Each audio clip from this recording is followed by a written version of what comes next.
নমস্কার, কেমন আছেন সবাই? আমি চুমকি আরও একবার আমার চ্যানেলে আপনাদের সকলকেই স্বাগত জানাই।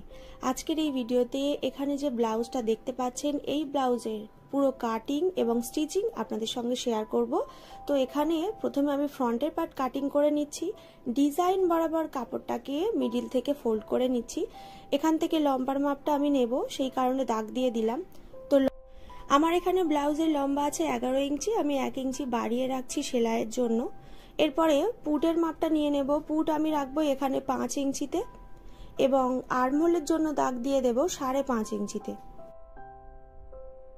এরপরে নিয়ে নিতে হবে ছাতির 4 ভাগ। তো ছাতি আছে আমার এখানে 26 ইঞ্চি, তার 4 ভাগ হচ্ছে 6.5 ইঞ্চি।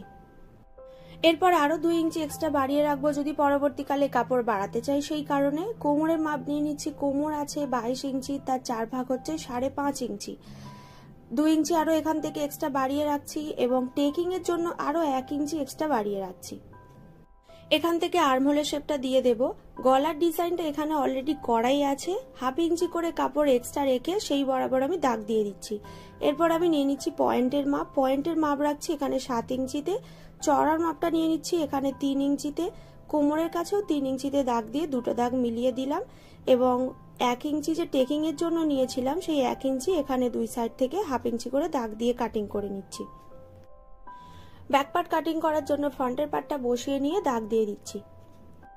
পিঠের ডিজাইনটা কাটিং করে নিচ্ছি। ওপর থেকে 7 ইঞ্চিতে দাগ দেব। চওড়ার মাপটা নিয়ে নেব 3 ইঞ্চিতে। ওপর থেকে স্ট্রেট লাইন কেটে গোল শেপ দিয়ে দিতে হবে। বন্ধুরা, যারা যারা এখনো পর্যন্ত আমার চ্যানেলে নতুন আছেন, অবশ্যই চ্যানেলটিকে সাবস্ক্রাইব করে নেবেন এবং বেল বাটন অন করে রাখবেন। এখানে হাতার পার্ট কাটিং করে নিচ্ছি আমি। প্রথমে কাপড়টাকে একবার ভাঁজ করেছি, আরও একবার তাকে ডবল ভাবে ভাঁজ করে নিলাম। হাতার লম্বার মাপ এখান থেকে নিয়ে নিচ্ছি 3.5 ইঞ্চিতে।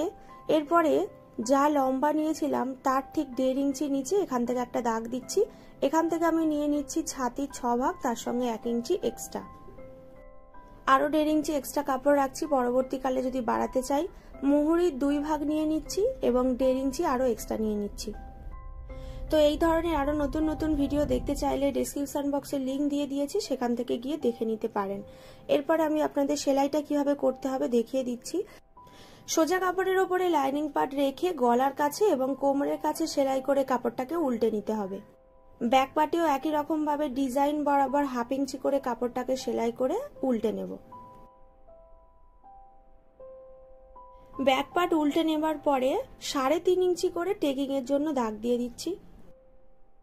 পিঠের দিকে এখানে আমি একটু অন্য ধরনের ডিজাইন করে নিয়েছি। এখানে দেখুন ডিজাইনটা এইভাবে লাগিয়ে নেব।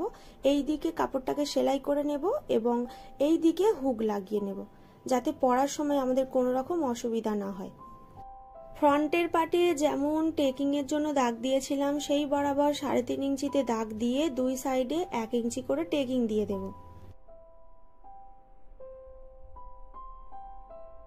ব্যাক পার্টে ফ্রন্ট পার্টে টেকিং দেওয়ার পরে পুটের অংশগুলো প্রথমে সেলাই করব। এরপরে হাতার পার্টটাকে লাগিয়ে নেব। হাতার পার্ট লাগিয়ে নেবার পরে ব্লাউজটাকে দুই সাইড থেকে সেলাই করে নিতে হবে, যতটুকু কাস্টমারের মাপ আছে সেই অনুযায়ী। তো এখানে দেখুন ব্লাউজটা পুরোটা কমপ্লিট প্রায় হয়ে গেছে।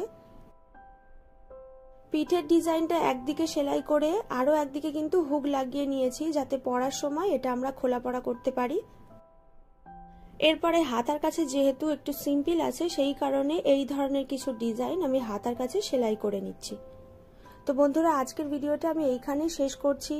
যদি ভিডিওটি দেখে আপনাদের একটুও ভালো লেগে থাকে, অবশ্যই ভিডিওটি লাইক করে দেবেন এবং শেয়ার করে দেবেন, যাতে অন্যরাও এই ভিডিওটি দেখার সুযোগ পায়।